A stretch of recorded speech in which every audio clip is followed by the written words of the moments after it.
Let's mic news at 8। Manipur में हालात तनावपूर्ण बने हुए हैं। थौबल जिले में सार्वजनिक व्यवस्था भंग करने के आरोप में 12 लोगों को गिरफ्तार किया गया, जिन्हें बाद में खोमजोम मेमोरियल में सामुदायिक सेवा के लिए भेजा गया। इसी बीच उखरूल जिले में एक अलग घटना में नगा विलेज गार्ड्स के एक सदस्य की घात लगाकर हत्या कर दी गई। जानकारी के मुताबिक वो नियमित गश्त पर था, तभी अज्ञात हमलावरों ने उस पर हमला किया। दोनों घटनाएं राज्य में जारी सुरक्षा अभियान और संवेदनशील हालात के बीच सामने आई है। महाराष्ट्र के भंडारा जिले में एक सड़क हादसे में 5 लोगों की मौत हो गई, जबकि 4 गंभीर रूप से घायल हो गए।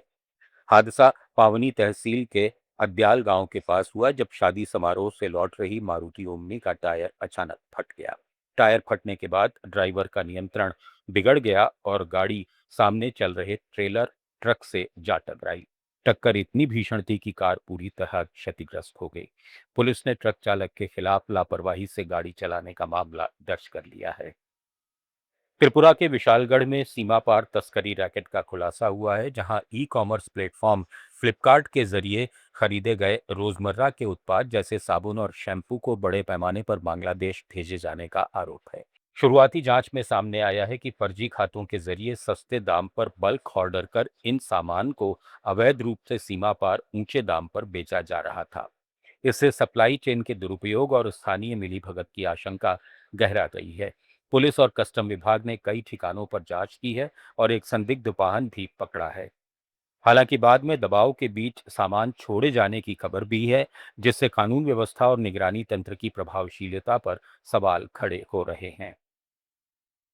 कर्नाटक के तुमकुरू जिले में राष्ट्रीय पक्षी मोर की सामूहिक मौत का मामला सामने आया है, जहां एक हफ्ते के भीतर करीब 35 मोर मृत पाए गए हैं। तुमकुरू के कई ग्रामीण इलाकों में ये मौतें अलग अलग जगहों पर हुई, जिससे प्रशासन में चिंता बढ़ गई है।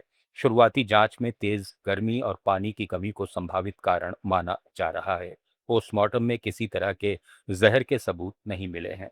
वन विभाग ने नमूने जांच के लिए बेंगलुरु भेजे हैं और पानी के स्रोतों की भी जांच की जा रही है। पूरे मामले में अब विस्तृत जांच के आदेश दिए गए हैं, ताकि इन मौतों की असली वजह सामने आ सके। असम में पुलिस ने पशु तस्करी के खिलाफ एक कार्रवाई के दौरान 23 मवेशियों को जब्त किया है। जानकारी के मुताबिक ये कार्रवाई उस समय की गई जब तस्करी से जुड़े संदिग्ध वाहन को रोका गया और तलाशी में 23 मवेशी बरामद हुए। पुलिस ने मौके पर ही वाहन कब्जे में लिया और कुछ लोगों को हिरासत में लेकर पूछताछ की। शुरुआती जांच में यह मामला सीमावर्ती इलाकों से जुड़े अवैध पशु परिवहन नेटवर्क से जुड़ा बताया जा रहा है। ये कार्रवाई ऐसे समय पर हुई है जब राज्य में पशु तस्करी के खिलाफ लगातार अभियान चलाया जा रहा है।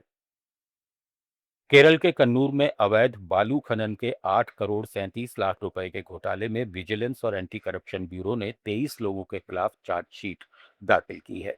जांच में सामने आया है कि 2007 से 12 के बीच मालपट्टम पंचायत में कथित तौर पर समानांतर समितियां बनाकर बालू खनन, बिक्री और भुगतान की पूरी व्यवस्था को नियंत्रित किया गया और सरकारी सिस्टम दरकिनार कर दिया गया।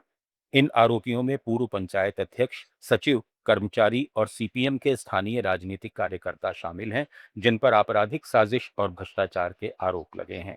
विजिलेंस के मुताबिक इस घोटाले में सरकारी खजाने को 6 करोड़ 26 लाख रुपए का नुकसान हुआ। अब मामला अदालत में पहुंचने के बाद सियासत भी गर्मा गई है। छत्तीसगढ़ के जांजगीर चांपा जिले में कांग्रेस नेता और व्यवसायी सम्मेलाल कश्यप के घर में घुसकर बदमाशों ने गोलीबारी कर दी। घटना बिर्रा थाना क्षेत्र के करही गांव की है। इस हमले में 19 साल के आयुष कश्यप को सिर और सीने में गोली लगी, जिससे उसकी मौके पर ही मौत हो गई। वहीं छोटे बेटे की हालत गंभीर बनी हुई है और उसे अस्पताल में भर्ती कराया गया है। वारदात के बाद आरोपी मौके से फरार हो गए। पुलिस ने केस दर्ज कर जांच शुरू कर दी है और हमलावरों की तलाश की जा रही है। न्यूज एट 8 में फिलहाल इतना ही। बने रहिए लेट्स माइक के साथ। आप सुन रहे थे let's mic more than radio. Follow कीजिए हमें हमारे सोशल मीडिया प्लेटफॉर्म्स पर। It's time for news. It's time for more than radio. Presenting the first radio news app, Let's Mic. Let's Mic, a new